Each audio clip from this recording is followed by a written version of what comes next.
What's going on YouTube? A little bit of a different video today.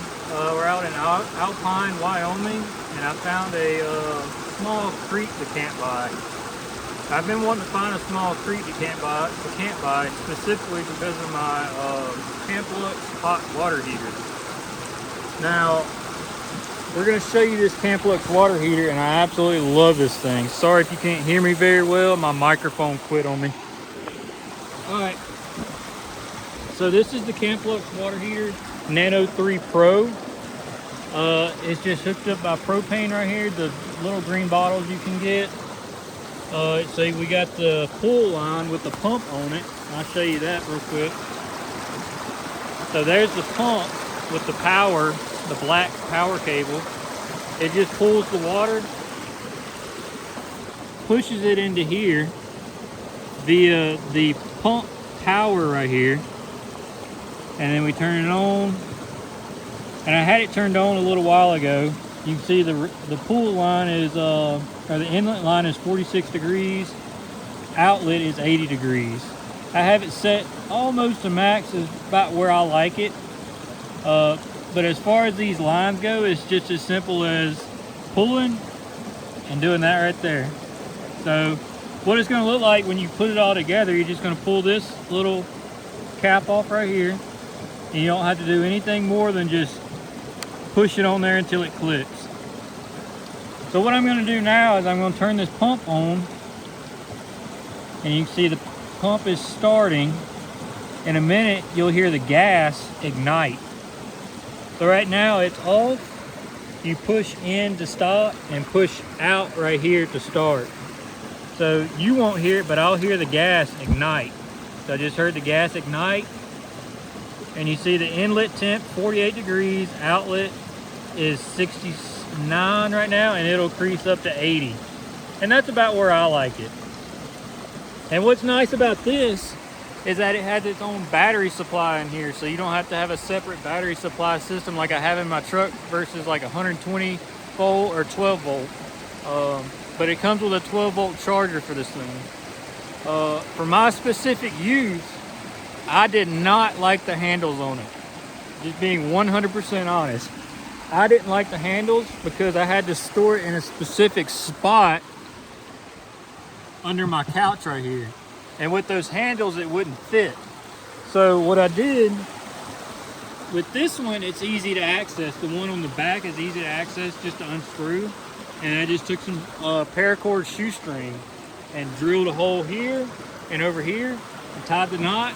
Works perfectly fine. Here, I couldn't really get to that other handle right here. It was a lot of disassembling, and I didn't want to do that. So I just kind of cut it off, because I'm not going to use that handle anyways. And it's just the same thing right here. Works perfectly fine. So, with that being said, I'm going to go take a shower. I have a much needed shower that needs to be done. I have had a long day of driving and long night of camp last night.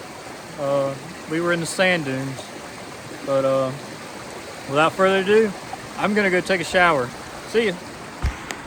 Alright, so a few more things I wanted to talk about. This is after my shower now. And Rocco just dirtied up my pants. He just dirtied up my pants, boy. Anyways, a few things I wanted to conclude on with the shower is when you're finished with it, you got to drain the lines however you need to. It doesn't really work great, but I also put it in a Ziploc bag.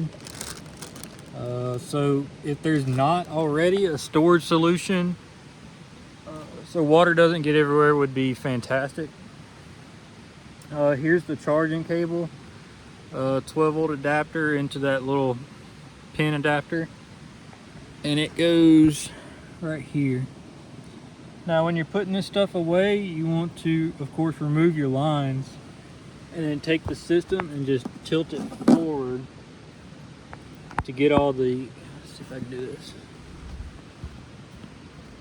to get all the excess water out that might be in the system.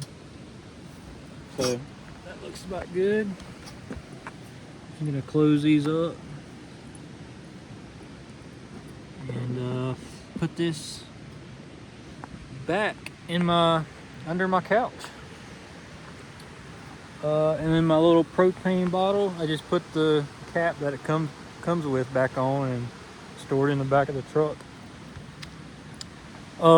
Another thing is, for me, I use, let's see if I can show y'all. When I don't have a water source, I use this water container. I think it's, I honestly can't remember, maybe 2 gallons? Maybe 2 gallons. But you gotta be conservative with it. The most conservative I've been is I only went through half of it. And then, you know, 2 days showers right there. But you just gotta learn how to be conservative with it.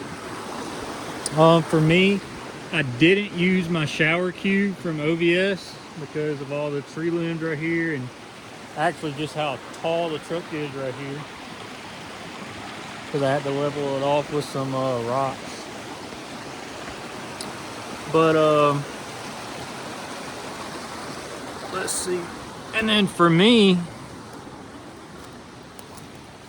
what I do is, since I had this extremely tall GMRS antenna from Alamosa, this is how I dry my clothes. So I just tilt the antenna using this pin and then just throw my clothes on there. Works perfectly fine. So that's my shower. I just wanted to show you my process. It probably wasn't the best process. I'm not really good at this video filming progress stuff. Really not even the editing. But that's my shower. I feel great. I feel refreshed. And I'm gonna put all this stuff up and cook a steak and some mac and cheese, and me and Rocco are gonna eat. See y'all.